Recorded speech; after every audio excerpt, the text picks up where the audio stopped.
నిజామాబాద్ లో 2 betting ముఠాలను arrest చేశారు పోలీసులు. నిజామాబాద్ టౌన్ 5 PS లిమిట్స్ లో ఒక ముఠాను పట్టుకున్నారు. అయితే 1000 మందిని బెట్టింగ్ ఊబిలోకి దింపినట్టుగా గుర్తించారు. 7% కమిషన్ తో ఏజెంట్లు బెట్టింగ్ కార్యకలాపాలు నిర్వహిస్తున్నారని చెప్పారు సిపి సాయి చైతన్య. 80 లక్షల రూపాయల వరకు బెట్టింగ్లకి ఈ ముఠా పాల్పడినట్టుగా తెలుస్తోంది.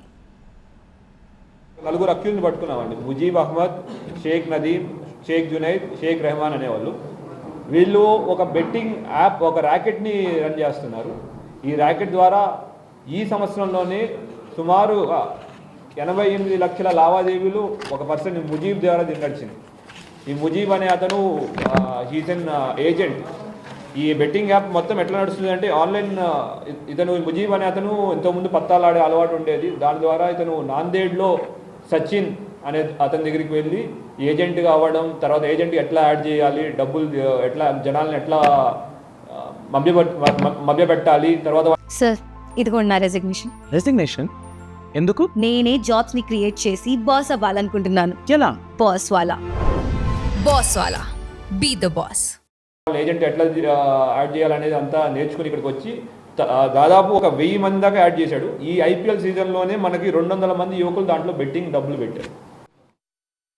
ఆర్మూర్ PS లిమిట్స్ లో మరో క్రికెట్ బెట్టింగ్ ముఠాను పట్టుకున్నామన్నారు సిపి. క్రికెట్ మీద ఇంట్రెస్ట్ ఉన్న వారిని బెట్టింగ్ లోకి దింపి డబ్బులు లేకపోతే బైక్స్, ఇతర వస్తువులు తనఖా పెట్టుకుని ఫైనాన్స్ చేస్తున్నట్టుగా గుర్తించామన్నారు. ఇంకో బెట్టింగ్ కేసు కూడా జరిగింది. దట్ ఈస్ మన ఆర్మూర్ PS లిమిట్స్లో.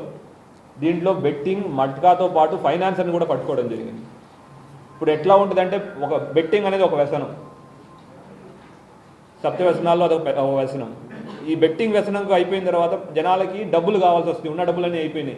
సో వాళ్ళ బైకులను కూడా తీసుకుని కుదవబెట్టుకొని ఆ డబ్బుల్ని ఈ బెట్టింగ్ కోసం వాడడానికి వీళ్ళందరూ హెల్ప్ చేశారు. ఒక గ్యాంగ్లా ఫామ్ అయ్యి వాళ్ళు ఈ బెట్టింగ్ కూపిలోకి దాగి వాళ్ళకి ఒకవేళ డబ్బులన్నీ అయిపోయినా సరే, నీ దగ్గర బ్యాంకులో డబ్బులు అయిపోయినా పర్లేదు రా, నీ బైక్ ఉందా, లేదంటే మీ ఇంట్లో ఏమైనా సామాన్లు ఉన్నాయా, అవి కూడా వాళ్ళు ఫైనాన్స్గా తీసుకుని ఈ బెట్టింగ్లో వాళ్ళని దాంట్లో బంధించేశారు.